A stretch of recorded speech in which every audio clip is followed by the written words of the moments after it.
നമസ്കാരം. പ്രിയമുള്ളവരെ, രാവിലെ ഞാനിങ്ങനെ ഒരു വീഡിയോ ചെയ്യുന്നത് നല്ല മഞ്ഞ് പെയ്യുന്ന ഒരു പ്രഭാതം കാണിക്കാനൊന്നുമല്ല. ഇത് വെളുന്നല്ലൂർ പഞ്ചായത്തിലെ ആക്കൽ പ്രദേശത്ത് വട്ടത്തിൽ പ്രദേശത്തുള്ള ഒരു പുരയിടത്തിൻ്റെ കാഴ്ച കാണിക്കാൻ വേണ്ടിയിട്ടാണ്. ഈ പുരയിടം ലക്ഷക്കണക്കിന് രൂപ മുടക്കിയിട്ട് കൃഷി ചെയ്യുന്ന ഒരു കർഷകൻ്റെ തീരാ ദുഃഖം ഒന്ന് കാണിക്കാൻ വേണ്ടിയിട്ടാണ്. ഇവിടെ ഇത്രയും വലിയ സുരക്ഷകൾ ഒരുക്കിയിട്ടും ഈ പന്നിക്കൂട്ടങ്ങളുടെ ശല്യം കാരണം ഇനി എന്തു ചെയ്യണം എന്നറിയാത്തൊരവസ്ഥയിലാണ് കർഷകരെല്ലാവരും ഉള്ളത്. അക്കൂട്ടത്തിലുള്ള ഒരു കർഷകനാണ് ഈ കർഷകൻ.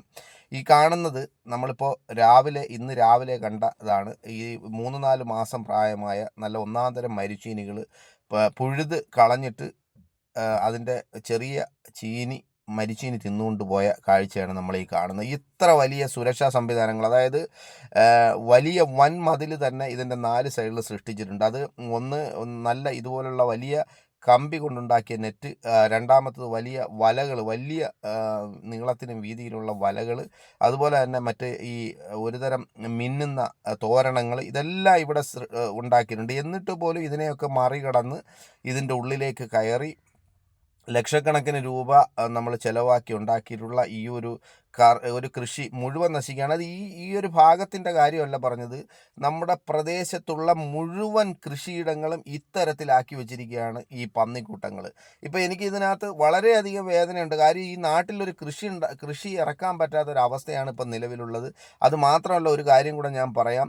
പ്രകൃതിക്ഷോഭങ്ങളിൽ പെട്ട് ഇതുപോലുള്ള കൃഷിനാശം സംഭവിക്കുമ്പോൾ കൊടുക്കുന്നത് പോലെയുള്ള ധനസഹായം തീർച്ചയായിട്ടും ഈ ഒരു പന്നിക്കൂട്ടങ്ങൾ നശിപ്പിക്കുന്ന കൃഷിക്ക് തീർച്ചയായിട്ടും ഗവൺമെൻറ്റിൻ്റെ ഭാഗത്തുനിന്ന്, പഞ്ചായത്തിൻ്റെ ഭാഗത്തുനിന്ന് തീർച്ചയായിട്ടും അതിനൊരു നഷ്ടപരിഹാരം കൊടുത്തെങ്കിൽ മാത്രമേ യഥാർത്ഥത്തിൽ ഈ കർഷകർ രക്ഷപ്പെടുകയുള്ളൂ. അല്ലെങ്കിൽ കർഷകർ മറ്റ് ഏതെങ്കിലും മാർഗം സ്വീകരിച്ചേ പറ്റൂ. ഇത്രയും കഷ്ടപ്പെട്ട് കൃഷി ഇറക്കിയിട്ട് ഇത്രയും വലിയ വേലികളൊക്കെ സൃഷ്ടിച്ചു വെച്ചിട്ടും ഇതിനെ മറികടന്നുകൊണ്ട് ഇതിൻ്റെ ഉള്ളിലേക്ക് പന്നിക്കൂട്ടങ്ങൾ കയറി കൃഷി നശിപ്പിക്കുന്നു എന്ന് പറഞ്ഞാൽ നമ്മൾ ഓരോരുത്തരും സ്വന്തം ബുദ്ധി അനുസരിച്ച് ഒന്ന് ചിന്തിച്ച് നോക്കുക. ഇത്രയും വലിയ സുരക്ഷാ സംവിധാനങ്ങളൊക്കെ, ഒന്നുകിൽ ഈ പന്നിക്കുട്ടങ്ങളെ കൊന്നൊടുക്കാനുള്ള ഒരു സംവിധാനം ഇവിടെ ഗവൺമെൻറ് ഉണ്ടാക്കണം. അടിയന്തരമായിട്ട് ഈ വിഷയത്തിൽ ഇടപെടണം എന്നാണ് എനിക്ക് പറയാനുള്ളത്. കാരണം ഇത്രയും വലിയ ഒരു വിഷമമാണ്. കാര്യം നമ്മുടെ നാട്ടിലൊക്കെ എന്തുമാത്രം കൃഷിയുള്ള ഒരു സ്ഥലമായിരുന്നു. ഇപ്പോൾ ആർക്കും കൃഷി ചെയ്യാൻ പറ്റത്തില്ല. എന്ത് കൃഷി ചെയ്താലും വാഴയോ തെങ്ങ് വരെ പുഴുതെടുത്ത് അതിൻ്റെ ചുവട്ടിലുള്ള സാധനങ്ങൾ തിന്നിട്ട് പോകുന്ന ഒരു അവസ്ഥയാണുള്ളത്. ഈ അവസ്ഥയ്ക്ക് ഒരു പരിഹാരം കാണണം.